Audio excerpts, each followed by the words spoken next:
सबसे पहली खबर की ही, जो कि दिल्ली से आ रही है, जहां उपराष्ट्रपति चुनाव को लेकर एनडीए की बैठक की है। आज शाम 6 बजे एनडीए फ्लोर लीडर्स की मीटिंग है। ये इस वक्त की बड़ी जानकारी है कि आज एनडीए भी बैठक करेगा अपने फ्लोर लीडर्स के साथ।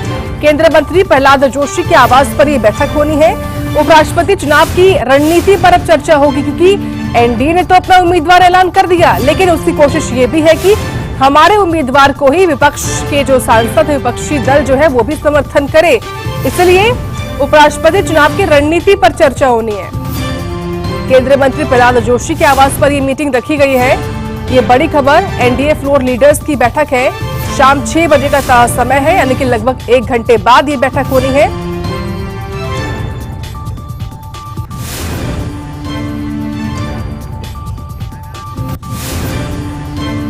तो वहीं दूसरी ओर उपराष्ट्रपति उम्मीदवार के नाम को लेकर विपक्ष का भी मंथन जारी है। सूत्रों के हवाले से खबर है कि आज शाम को 5:30 बजे, यानी कि अब से आधे घंटे बाद, इंडिया गुट भी बैठक करेगा। विपक्ष की ओर से अभी कोई नाम सामने नहीं आया है। उपराष्ट्रपति पद के लिए उम्मीदवार के नाम पर विपक्ष को मंथन करना है। विपक्ष की ओर से भी यही कोशिश है कि वो भी उम्मीदवार जो है वो अपनी ओर से घोषित करे। तो दूसरी ओर एनडीए इस कोशिश में है कि एनडीए के ही उम्मीदवार को विपक्षी दल भी समर्थन करे। तो एक बैठक शाम 6 बजे है, दूसरी 5:30 बजे, और दोनों का उद्देश्य समान है। हमारे संवाददाता विनय सिंह इस खबर पर विस्तार से जानकारी देंगे। विनय, एक बैठक कब से कुछ देर बाद होनी है, दूसरी बैठक शाम को 6 बजे बताई जा रही है। क्या जानकारी आपके पास इन दोनों मीटिंग्स को लेकर? देखिए, बिल्कुल 2 अलग अलग बैठकें, और दोनों ही बैठकों का जो मकसद है वो एक है, उपराष्ट्रपति चुनाव। सबसे पहली बैठक जो विपक्षी दलों के गठबंधन यानी कि इंडी गठबंधन की होने जा रही है। तकरीबन 5:30 बजे का समय है, जिसमें इंडी गठबंधन के तमाम बड़े नेता मौजूद रहेंगे। इस बैठक में कई विषयों पर चर्चा होगी। एक विषय यह भी रहेगा कि क्या जो एनडीए की तरफ से उम्मीदवार उतारा गया है सीपी राधाकृष्णन, उनको समर्थन दिया जाए या नहीं, जिसकी संभावनाएं बहुत कम है। दूसरा विषय यह रहेगा कि अब जब इंडी गठबंधन अगर अपना उम्मीदवार उतारता है तो किस राजनीतिक पार्टी का होगा, क्योंकि बहुत से दलों का एक गुट है इंडी गठबंधन, और किस राजनीतिक पार्टी का वो उम्मीदवार होगा। एक विषय यह भी रहेगा कि चूंकि जिस तरह से एनडीए ने सीपी राधाकृष्णन को मैदान में उतारा है, दक्षिण भारत से आते हैं, ओबीसी समाज का चेहरा है, तो क्या उन्हीं को देखते हुए इंडी गठबंधन भी अपना उम्मीदवार उतारेगा, या फिर बिहार विधानसभा चुनाव के मद्देनजर किसी को उपराष्ट्रपति पद के लिए उतारा जाएगा। तो ये कई बातें हैं जिसका फैसला इंडी गठबंधन की बैठक में होना है। वहीं दूसरी तरफ एनडीए, जो कि अपने उम्मीदवार की नाम की घोषणा बीते कल ही कर चुका है, खुद बीजेपी राष्ट्रीय अध्यक्ष जेपी नड्डा की तरफ से नाम की घोषणा की गई थी। अब इसको लेकर चूंकि 21 तारीख नामांकन की आखिरी तारीख है और एनडीए की तरफ से उम्मीदवार का नाम घोषित किया जा चुका है, तो अब अगर चुनाव होने की संभावना है, अगर उपराष्ट्रपति पद के लिए चुनाव होता है, तो उसमें किस तरह की रणनीति रहेगी।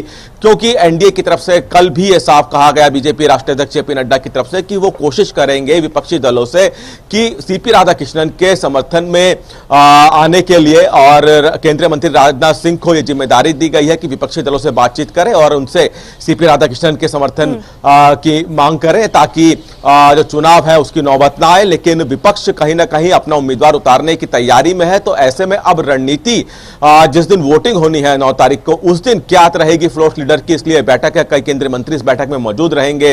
रणनीति बनाई जाएगी कि अगर विपक्षी दल का उम्मीदवार उतारा जाता है तो उसमें सभी का समर्थन हो, और एनडीए की जहां कोशिश रहेगी कि जो उनके पक्ष के वोट है वो तो सीपी राधाकृष्णन को मिले ही, बल्कि उससे ज्यादा वोटों को भी कैसे लिया जाए, यानी विपक्षी दलों के वोटों को भी कैसे लिया जाए, ये रणनीति इस फ्लोर लीडर की बैठक में होने वाली है। तो यानी कि दोनों ही बैठकें अलग अलग गुटों की बशर्ते हैं, लेकिन मकसद उपराष्ट्रपति चुनाव है, चाहे इंडी गठबंधन की हो या फिर एनडीए की बीजेपी की फ्लोर लीडर की बैठक हो। दोनों ही बैठकों का मकसद उपराष्ट्रपति चुनाव को लेकर है। बिल्कुल विनय, और देखिए ये देखने वाली बात है कि बीजेपी अपनी इस रणनीति को अमली जामा कैसे पहनाती है। एनडीए की ओर से तो उम्मीदवार का नाम का ऐलान हो गया। ये बताइए विनय कि जो आज इंडिया गुट की बैठक होनी है उम्मीदवार के नाम को लेकर, खासतौर से जो सूत्र बता रहे, क्या ये पहली बैठक है या इससे पहले भी इंडिया गुट के नेता बैठ चुके हैं कमरे में नाम के मंथन को लेकर, या पहली बार ऐसा होने वाला है कि पहली बार उपराष्ट्रपति पद के लिए, उपराष्ट्रपति पद के उम्मीदवार के लिए मंथन किया जाएगा? और देखिए पहली बार होगा जब विपक्षी दलों के गुट की तरफ से उपराष्ट्रपति पद के उम्मीदवार के लिए मंथन होगा, क्योंकि कहीं ना कहीं विपक्षी दल भी एनडीए के उम्मीदवार के इंतजार कर रहा था। अब जब एनडीए की तरफ से उम्मीदवार के नाम की घोषणा कर दी गई है तो उसी के बिहाव पर और उसी के तरह कहीं ना कहीं इंडी गठबंधन को फायदा हो भविष्य में, उसको देखते हुए यहां पे रणनीति बनाई जाएगी। और ये पहली बैठक है जब विपक्षी दलों की तरफ से उपराष्ट्रपति पद के उम्मीदवार के लिए नाम का मंथन किया जा रहा है। एनडीए के उम्मीदवार के नाम का इंतजार विपक्षी दलों की तरफ से किया जा रहा था। बीते कल एनडीए की तरफ से नाम की घोषणा कर दी गई है और इसलिए आज इंडी गठबंधन की तरफ से उपराष्ट्रपति पद के उम्मीदवार के लिए नाम पर चर्चा की जा रही है। जी चलिए ठीक है, बहुत धन्यवाद विनय आपका इस बड़ी खबर के बारे में जानकारी और ताजा अपडेट हमको देने के लिए। तो फिलहाल इंतजार है शाम 5:30 का और शाम 6 बजे का, जब मीटिंग्स होंगी। एक तरफ